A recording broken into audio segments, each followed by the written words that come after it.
Ignition sequence starts. 6, 5, 4, 3, 2, 1, 0. Liftoff. We have a liftoff.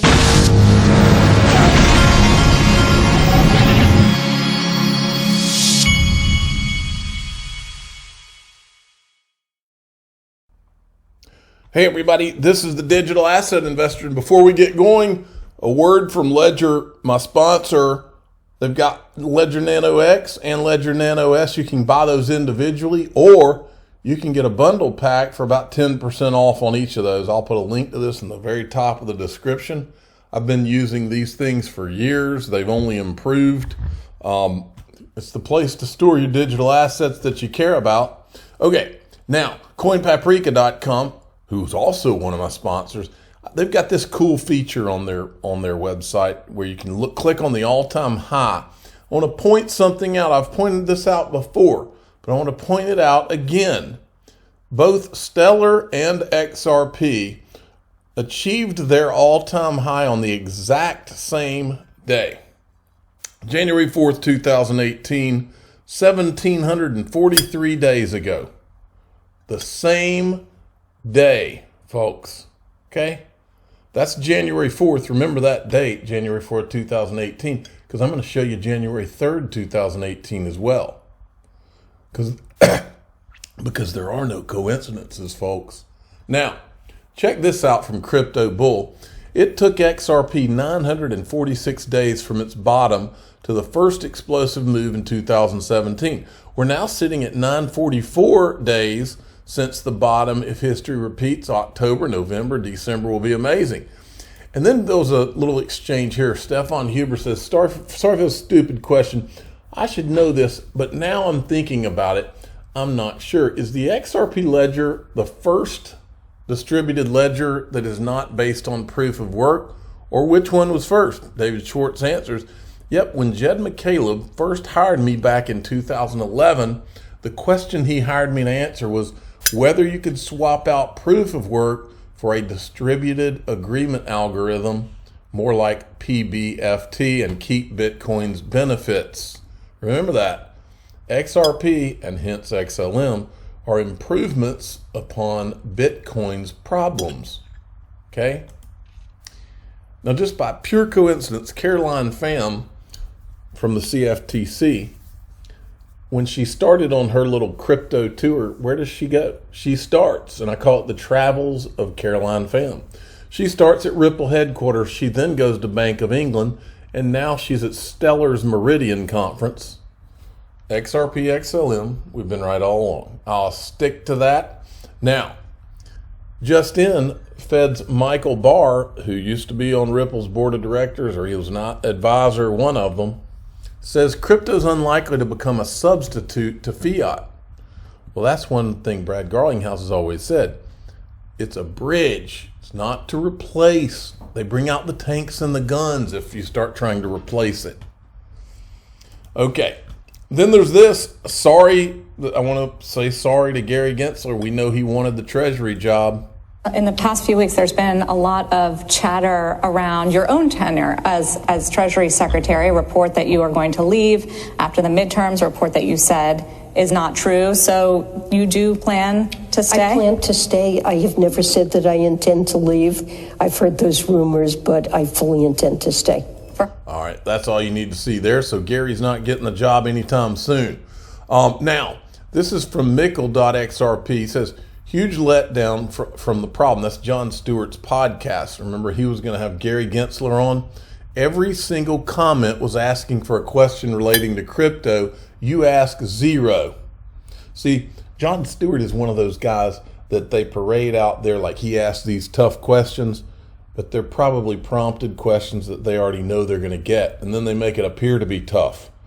Folks, Jon Stewart's the guy that all these people that are in the club, the CNBC people, all of these people, he's the guy that they go to try to get their reputation back. That's what Jim Cramer did back in the day.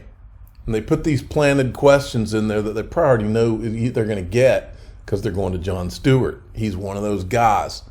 If he wasn't, he would have asked him all sorts of crypto questions, folks. It's the way this game works.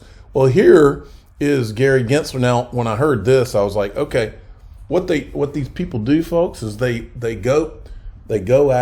target some of these companies and banks that they know have done things that just won't look good publicly if they don't go after them. So they go after, they make it appear like they're going after them when they're really just going to go and give them a fine. But what they don't do, you'll never see Gary Gensler tie up Goldman Sachs in a lawsuit for 2 years. He'll go after them and settle them just to give an appearance. So here's Gary. But at the same time, yes, we're holding people like Miss Kardashian accountable. Now remember, Kim Kardashian is best buddies with Hillary Clinton. Kanye West said so. She's plugged into her cell phone. If you go into Gary Gensler's Twitter thread right now, you know those people with the last name C? One of them used to be president. Those people whose name I don't say on this channel. If you'll go into their thread, Gary has a meeting with their global whatever initiative or whatever they call it. Okay? He has a meeting coming up. He either had it or he's having it soon with them. You telling me Kim Kardashian you telling me that wasn't a staged thing where she's going to pay a fine to give Gary a trophy on his wall and get some publicity? Come on. And that does send a message through the markets. We had earlier kept others accountable in the same way. I mean, Floyd Mayweather and DJ Khaled and Steve Seagal and so forth. But those are anomalies, and maybe it's important, but it's certainly not important as holding UBS accountable and Goldman and all the larger players. We're doing both or all of the above, but within limited resources and within a right. We just don't happen to have the resources to go after Goldman Sachs and tie them up for 2 years the way we've done Ripple. System that's, so we just find people have rights and they're gonna challenge us. So but doesn't that suggest you're going after people who can't challenge you as much? So in terms of the big firms in this past year, we had fines for Barclays and other big banks in terms of fines. How about tying them up in a lawsuit for 2 years and not settling with them and not wanting to settle? Not going to do that. John Deaton says, I need help with something. How can I find out how much of the total market cap Bitcoin, Ethereum, and XRP made up in January 2018? On January 3rd, 2018, XRP was number 2. I have that. If you know the answer, can you provide me with a site and proof of authority? I can't just do the math without a site. And so this guy, Stefanos Demetrio, anyway, I pulled up this. He's got a link to the Wayback Machine. His link to the I don't know where I put it, but it's coming up. This is the Wayback Machine on January 3rd, 2018. This is, they used to make, there are no coincidences, folks. CoinMarketCap had it listed as Ripple even back then, okay? All right, so I tied this in.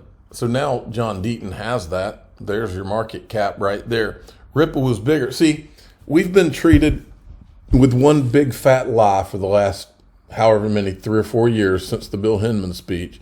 And the lie is that somehow Bitcoin and Ethereum are somehow superior to everything else in the market. The truth is that XRP is more superior than both of them. And I would put several of these other digital assets like XLM in that category too. Regardless of the things with Charles Hoskins since the last few days, I would put Cardano in that too, okay? That's the fact, Jack. They're just better. They do more. Bitcoin, there's no utility with Bitcoin, and Ethereum proof of work didn't work, and then they were allowed to issue proof of stake, and I haven't heard anything since. But they're still superior to that. So my point is what Brad Garlinghouse says right here from his appearance at the DC FinTech yesterday. At the time, XRP, people forget this, but at the beginning of 2018, before that speech, XRP was the second most valuable digital asset after Bitcoin. And then the SEC kind of anointed ETH And ETH obviously has benefited from that. And then not too much longer, another year and a half later, the SEC filed a lawsuit against Ripple asserting that XRP is a security. They would have you believe that Ethereum, just because, is, oh, it's got so much more use than XRP. It's got such a higher market cap than XRP. They would have you believe that this just all happened.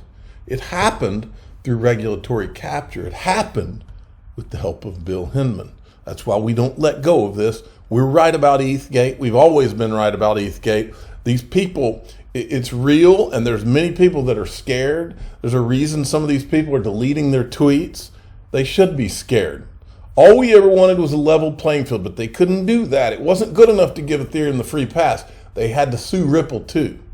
And that's what lit the spark, folks. Now, with all this stuff that's been said the last 2 days about, oh, this is just the entire SEC, oh, the entire SEC. Nobody has ever said that the entire SEC is behind Ethgate. Nobody's ever said that. Nobody's ever whispered that.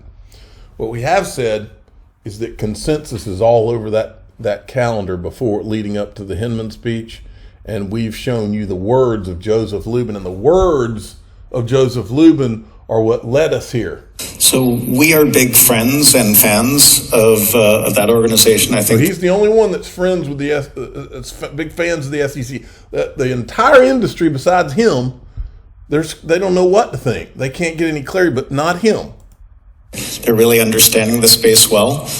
They are applying this thing called securities law to business in America and other places, as they have done for many decades successfully. They're identifying fraudulent projects. They're identifying obvious transgressions of securities law. But they haven't had a heavy touch, really.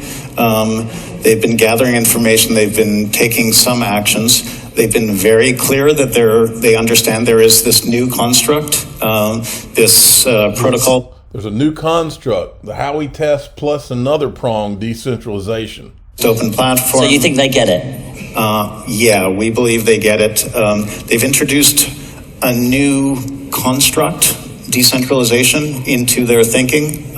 So in addition to the Howey test, they have this new construct that they're seeing certain things in. So they consider the Bitcoin network and token and issuance mechanisms. They consider the Ethereum network token and issuance mechanisms to be decentralized, and therefore no transactions involving those particular assets are considered to be transactions of securities. They have not said the same thing about other tokens, the Ripple token, for instance, and they... Now, at this point, grand conspiracy, I want to know, how does Joseph Lubin know that the SEC is done talking about decentralization anymore? How does he know that?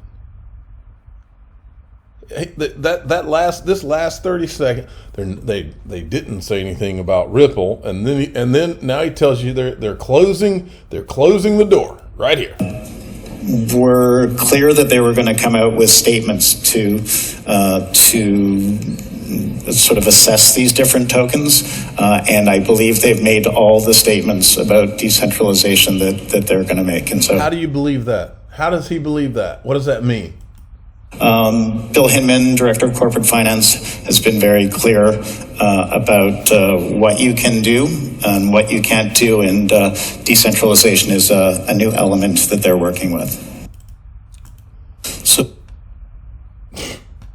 and then this is him right after Bill Hinman gave the speech.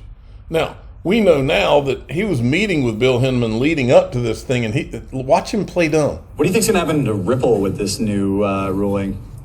I don't know the answer to that. I wasn't able to read through Bill's entire speech, and I wasn't here. Grab that elbow. If he spoke about XRPs at all. He didn't specifically mention anything about it. So that's interesting. So yeah, I mean, the fact that he named two other things but didn't name that one is certainly something that should perk up ears. Yeah. What do you think's going to happen? And check this out. So I had attached this tweet to that, SEC meetings. This is December 2000. Look how many times Consensus was meeting with them all the way up to that Bill Hinman Ethereum free pass speech.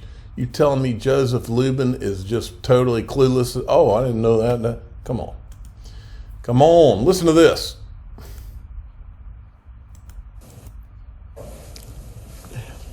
SWIFT also plays a vital role in identifying and evaluating emerging technologies and their business implications.